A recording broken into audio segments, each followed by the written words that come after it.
नमस्ते दोस्तों, कैसे हैं आप सब लोग। मैं स्वागत करता हूँ मेरे इस नए वीडियो में। तो ना, ये कहानी ना थोड़ी डिफरेंट है। आज जो मैं आपको बताऊंगा, ये ना एक बदमाश बच्चे के बारे में है। एक बदमाश बच्चा जिसने मुझे कैसे तंग किया था बचपन में, है ना। मतलब ऐसी कुछ बुली वाली कहानी नहीं, नॉर्मल सी है, थोड़ी फन है और आपको मजा आएगा।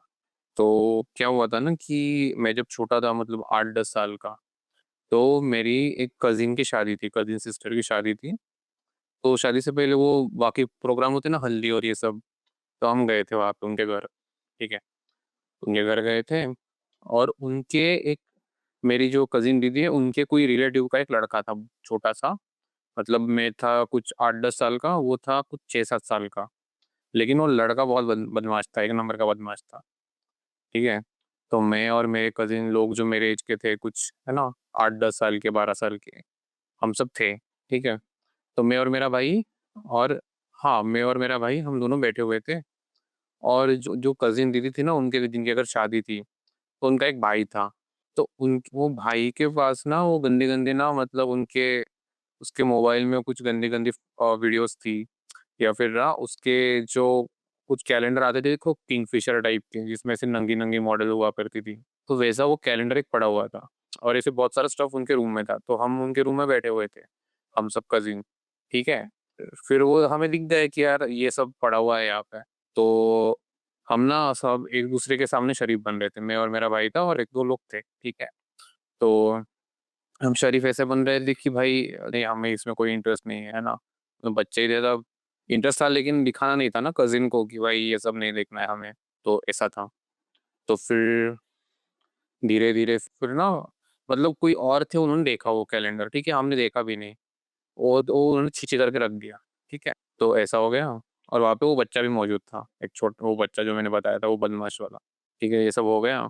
फिर उसके बाद उसके अगले दिन जैसे ना, मतलब जो मेरी दीदियाँ थी कुछ कज़िन्स, तो ना वो बहुत हँस रही थी, हमसे थोड़ी बड़ी थी वो, मतलब 18, 19, 20 साल की होंगी उस वक़्त। तो वो बहुत हँस रही थी और हमको ना बहुत ही ऐसे लुक दे रही थी कि हाँ, ऐसे गंदे लड़के जैसे ये गंदे बच्चे हैं, या फिर हम पे हँस रही थी। तो फिर पता नहीं चला क्यों हँस रही है, मैं और मेरा भाई था, पता नहीं क्यों हँस रही है हम पे। तो फिर चली गई हँस के।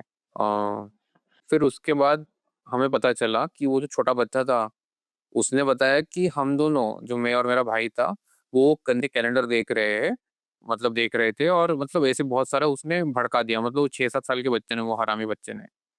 तो और फिर उसके बाद हमारी जो बदनामी हुई ना, मतलब वो पूरे हमारी कास्ट में, हमारे मतलब जो रिलेटिव्स में इतनी बदनामी हो गई कि ये ऐसे गंदे-गंदे कैलेंडर देख रहे थे, वो रूम में पड़े हुए हैं, है ना? तो ये सब चीज़ें हो गई। और वो दो वो भैया जिनके थे वो तो फँस ही गए, और हमारी भी साथ में, हमारी भी बैंड बज गई, है ना?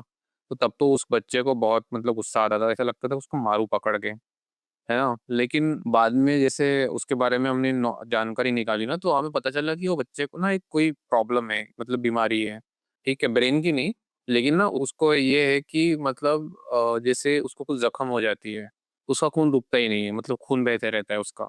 तो ये बात हमें बाद में पता चली कुछ दिनों बाद, है ना? तो हमने जब उसके बारे में रिसर्च की, तो एक बार ऐसा हुआ था कि उसको कुछ लग गया था सिर पे, सो गया वो, फिर रात भर उसको खून बहते रहा, है ना? तो उसको ऐसी डेंजरस प्रॉब्लम थी। तो फिर हमने सोचा कि ठीक है यार, इसको माफ़ कर देते हैं, मतलब ऐसा उसके साथ ऑलरेडी भगवान ने उसको पनिशमेंट दे रखी है, बदमाशी की, तो क्या करे, है ना? लेकिन ये बच्चे बहुत बदमाश होते हैं, हमें लगता है कि बच्चे बहुत इनोसेंट होते हैं कुछ, तो ऐसा कुछ नहीं होता, कुछ-कुछ बच्चे बहुत बदमाश होते हैं। और आजकल के बच्चों को तो बहुत कुछ पता होता है, जो हमें पता नहीं होता, है ना? तो बच्चों को कभी भी इनोसेंट नहीं समझना चाहिए, और एक नंबर के बदमाश होते हैं, कुछ-कुछ बच्चे, है ना? तो ये मतलब इसमें कुछ सबक सिखाने वाली कोई बात नहीं थी, वो स्टोरी थी, मुझे याद आ गई तो मैंने आपको बता दी। वैसे भी मुझे पता नहीं यहाँ पे मैं क्या डालूँगा अब, और लेकिन मैंने तय किया है कि मैं रेगुलरली पोस्ट करूँगा, है ना? तो मैं ऐसी कुछ कहानियाँ जो मेरे बचपन की है, या फिर जो मेरे ओपिनियंस है कुछ चीज़ों को लेके, मैं वो यहाँ पे बताया करूँगा। ठीक है, तो अगर आपको पसंद आई होगी ये कहानी, तो आप सब्सक्राइब कर दीजिए, लाइक कर दीजिए, और हम मिलते हैं एक नई वीडियो में ऐसे ही। तो तब तक के लिए bye, I love you so much आप सबको, ठीक है? Thank you.